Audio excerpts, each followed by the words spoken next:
Voilà.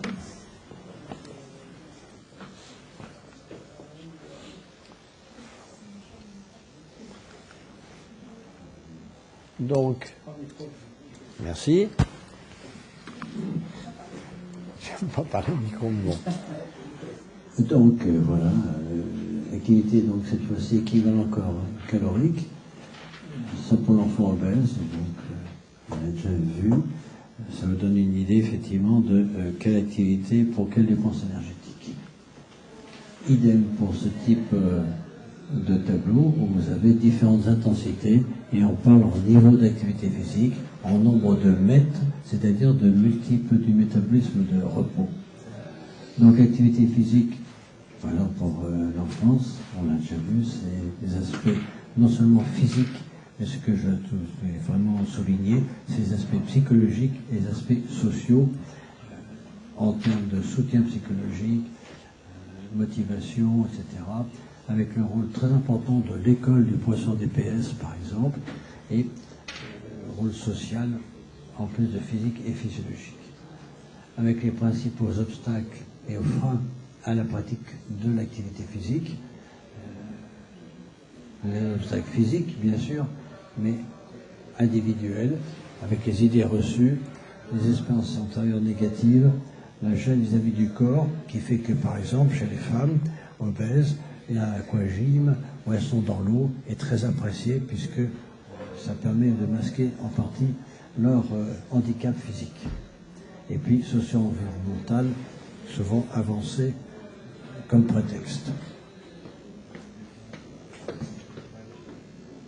Avec ces recommandations chez l'enfant, du bouger, manger mieux, bouger plus, le rôle de l'environnement scolaire, du médecin scolaire, quand il en a, et en adolescent, et son poisson d'éducation physique.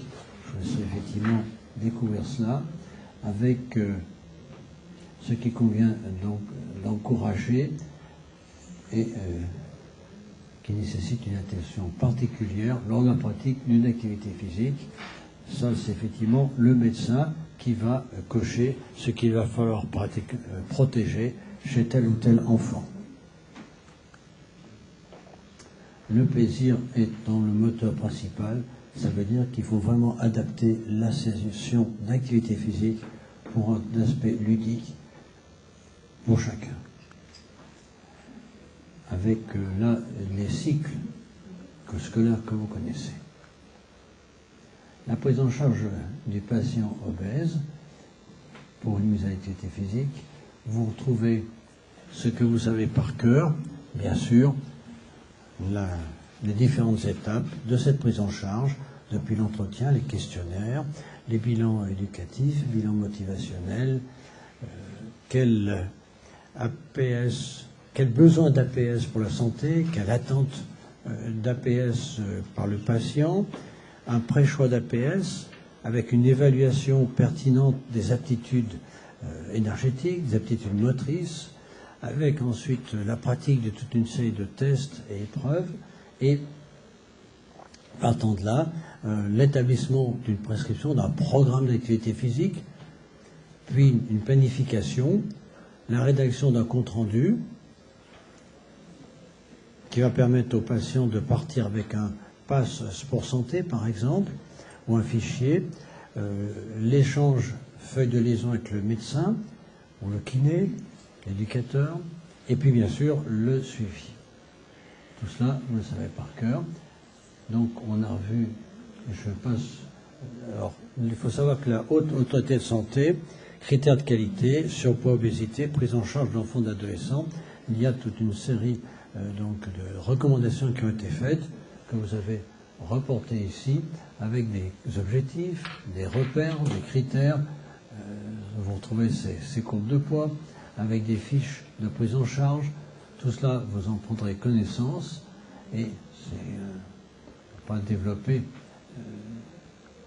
outre mesure, avec effectivement des cas particuliers.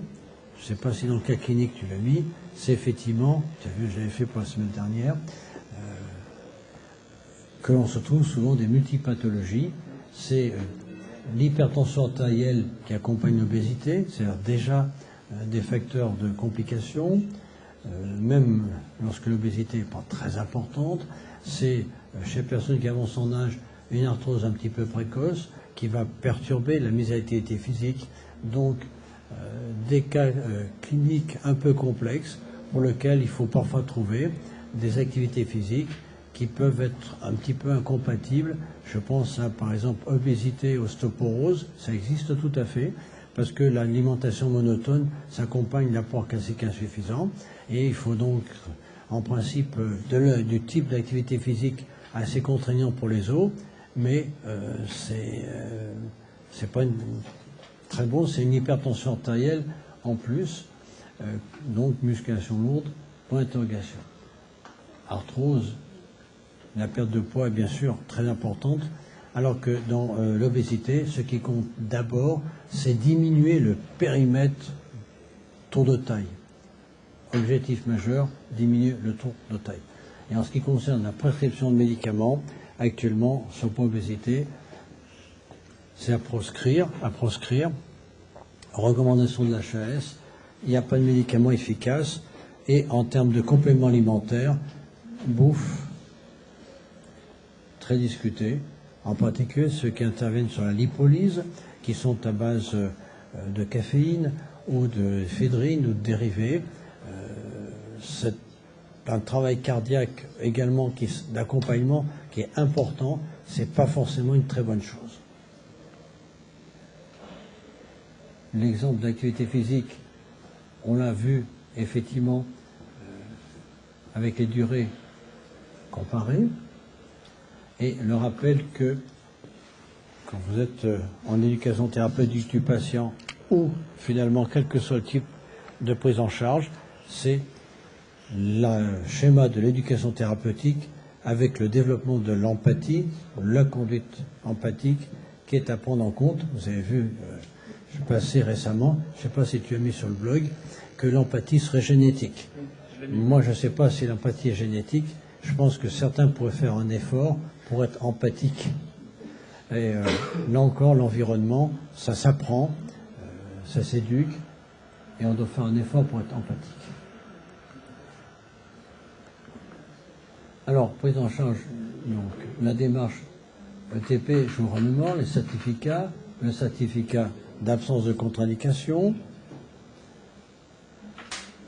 les habitudes alimentaires, c'est fait par le médecin et diététicienne, évaluer l'activité physique, c'est vous remémorer, donc je passe rapidement, vous renvoie à la prise en charge du patient, dans la démarche d'éducation thérapeutique, avec le Ritchie-Gagnon, le questionnaire du PNNS, les questionnaires de qualité de vie, SF36, SF12, vous avez ici rappelé, les qualités de vie également de Duke, ou l'aspect santé,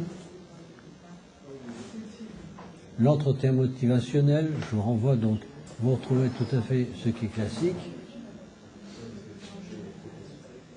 et avec ce vrai problème, les obèses, on ne les rencontre pas en club sportif. Donc, par exemple, il s'agit d'enfants, il faut aller les chercher à la sortie de la classe. Alors, l'évaluation de la morphologie, on est là dans les mesures, tests et épreuves. Les mesures, on les a vues. Est-ce qu'on avait fait la mesure des pics cutanés? Non. D'accord. Ok. Donc, ça va faire. Donc, la taille, le poids, le calcul de l'IMC, un certain nombre le périmètre abdominal, le périmètre de hanche, éventuellement périmètre de bras, la mesure de la fréquence cardiaque de repos, pression artérielle systolique, pression artérielle diastolique et la SPO2, si on l'a fait, c'est-à-dire pression, la saturation de l'hémoglobine en oxygène dans le sang, qui est normalement de 96% et plus. On l'a fait la mesure. Hein. Vous vous souvenez? Petit oxymètre de pouls qui se met au bout du doigt. En dessous de 96, On est en dessous de la normalité. En dessous de 90, c'est significatif. En dessous de 80, c'est sérieux. 70, c'est très sévère. Et c'est ce qu'on voit, par exemple, dans les BPCO. L'épaisseur du pécutané pour évaluer le pourcentage de tissu adipeux.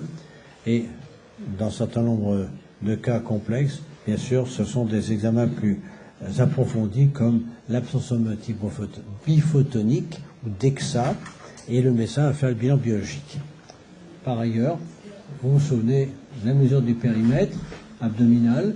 Je vous ai mis les valeurs de tour de taille chez l'enfant et l'adolescent de 6 à 16 ans, le rapport tour de taille sur tour de hanche, la mesure des plis cutanés que l'on fera tout à l'heure, vous avez ici, et puis ensuite l'évaluation des aptitudes énergétiques. Or, il faut faire de l'endurance, les préconisations sont aussi de la musculation, donc une batterie de tests. Je vous renvoie au chapitre sur la batterie de tests, et à vous de réfléchir, qu'est-ce que l'on peut proposer. Alors moi, je vous fais une proposition, c'est à vous de l'argumenter. Je vous argumente le fait que la force statique, comme la dynamométrie manuelle, c'est intéressant, puisqu'effectivement, ça permet d'évaluer l'évolution de la masse musculaire, c'est vrai de serrage manuel, mais qui est un peu représentatif du membre supérieur, et qui, de toute façon, est un test à valeur internationale reconnu partout. On évite force explosive, surtout à détente verticale, je dirais aussi détente horizontale. On évite les tests de vélocité. À quoi ça sert-il? Il vaut mieux des tests de force, comme par exemple la chaise, l'endurance de force, que vous connaissez. Le lancer médecine ball, qui est à mon avis, un bon test, en plus de la force de serrage manuel. Donc, vous avez ici ce serrage manuel.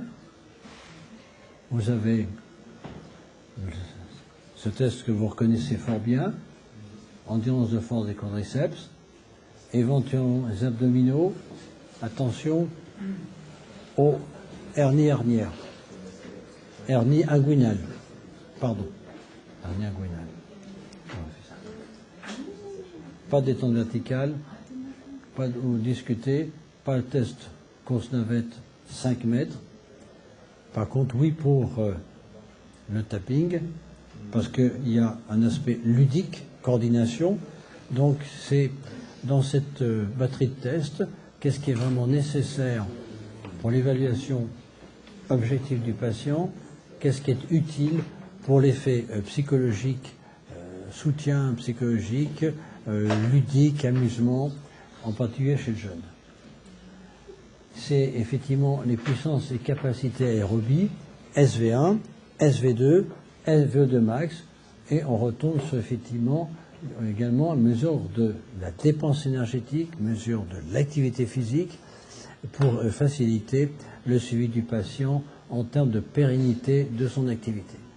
Je vous remémore le podomètre, le GPS en extérieur, le cardiofréquencemètre pour l'intensité d'exercice, et puis l'échelle de Borg, qui est sûrement le plus intéressant en termes d'autonomisation, de responsabilisation du patient.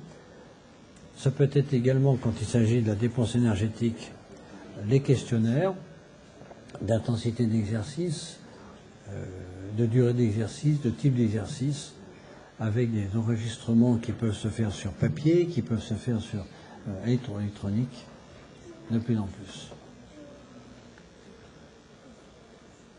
Podomètre, cardiofréquencemètre, GPS, vous le connaissez, avec leurs limites. Et puis, à côté de cela, bien sûr, des tests que les cliniciens aiment bien voir réaliser, la marche de 6 minutes, qui pose problème quand même chez l'obèse, dans la mesure où le tour au bout de 30 mètres est assez raide, donc il est possible d'envisager d'arrondir ce tour, et puis la course navette est en train d'être envisagé actuellement, mais sous forme également, non pas d'aller-retour 20 mètres en courant, mais en marchant de plus en plus vite, en commençant à des allures très faibles. Je crois que vous l'avez fait précédemment avec Jean-Michel. Le step test, vous remémorez, ou l'épreuve sur ergocycle, ou sur tapis roulant, augmentation progressive de la puissance, mesure de fréquence cardiaque à l'état stable, le tracé d'une droite, extrapolation à la fréquence cardiaque maximale réelle autant que faire se peut. Il lui correspond une puissance maximale aérobie qu'on transforme en VO2 max avec un coefficient transformation de watts en VO2 minute kilo minute. Vous avez ici ce fameux step test avec le calcul, à mon avis, encore plus important de SV1 et éventuellement de SV2. Les aptitudes motrices également importantes, surtout quand il s'agit de personnes qui avancent en âge avec le risque de perte d'autonomie. Et puis chez l'enfant, pour le développement des aptitudes motrices. Et on a effectivement l'équilibre monopodal que vous connaissez bien, déjà vu, la souplesse doigt-sol, la souplesse des membres supérieurs, donc une batterie de tests que vous allez choisir, adaptée à chaque obèse ou au moins surpoids, avec un ordre de passation auquel je vous renvoie et qu'on a déjà envisagé, que vous avez ici remémoré. Et donc, voilà, cette batterie à choisir, transcrire tous ces résultats sur des tableaux papier, ici, avec des dates, le type d'épreuve, et puis ça peut être retranscrit sur un radar ou bien sur un tableur Excel qui permettent de suivre l'évolution en fonction du temps à chaque résultat intermédiaire par le patient lui-même ou par vous. Voilà. Et ensuite, bien sûr, vous avez la prescription. Alors, le programme d'APS que vous allez bien sûr établir de façon avec une progression, activité variée, toujours un entretien avec le patient, les règles, bien sûr, de sécurité de la séance, en n'oubliant pas l'économie qui est faite de façon excessive, trop souvent sur les assouplissements en fin de séance. Beaucoup de personnes terminent la séance sans faire les assouplissements. Ce n'est pas bon à la santé, surtout chez l'obèse qui est en surpoids et souvent avec une tension musculaire importante. La prescription entre guillemets, car il s'agit en fin de compte d'un programme, donc vous le verrez très largement avec Jean-Michel. L'objectif, c'est de sortir de la spirale progressive de la perte d'autonomie de l'obèse, avec donc un certain nombre de préconisations que vous avez ici définies, les différentes intensités, avec le repérage de ces intensités, avec la dépense énergétique, différents donc, niveaux, le type de la synthèse donc de type de prescription que l'on vient de voir chez l'adolescent, en fonction donc de la gravité et donc du niveau de prise en charge, qui aboutit à ce que j'ai déjà évoqué précédemment, Jean-Michel, que vous avez ici cité, du lundi au dimanche, activité quotidienne qui permettent effectivement de bouger régulièrement, répondre de façon conforme aux préconisations. Ces fiches de liaison entre le médecin, ou correspondance entre l'éducateur, le kiné, le médecin, psychomotricien, je peux citer aussi, effectivement, avec donc la mise en place d'un suivi régulier, dont la fréquence est à bien définir, avec l'avis du médecin. Voilà. Et puis alors c'est un dernier point quand même. Bref, sur la sécurisation. Sécurisation, on retourne en fait tout plein de choses. C'est une revue, donc ça vous remémore. Le rappel de la progression très importante à respecter, parce que chez l'obèse, les charges sont élevées, donc le risque de courbature est encore plus important, même s'ils ont une certaine force. Donc, très important de cette progression, c'est l'assouplissement, gradation, et puis un point particulier chez l'enfant, c'est l'épiphysiolyse de la tête fémorale, qui est assez fréquente. Une douleur de la hanche brutale à l'exercice chez un enfant, c'est l'arrêt immédiat de l'activité physique, c'est l'envoi en urgence chez le médecin et c'est le traitement chirurgical en urgence aussi. Donc, à bien surveiller, et vous avez ici les critères et la conduite à tenir. Avec bien sûr, comme toujours, les directs en or du ministère des Sports de prévention des accidents cardiovasculaires. Voilà, je vous remercie.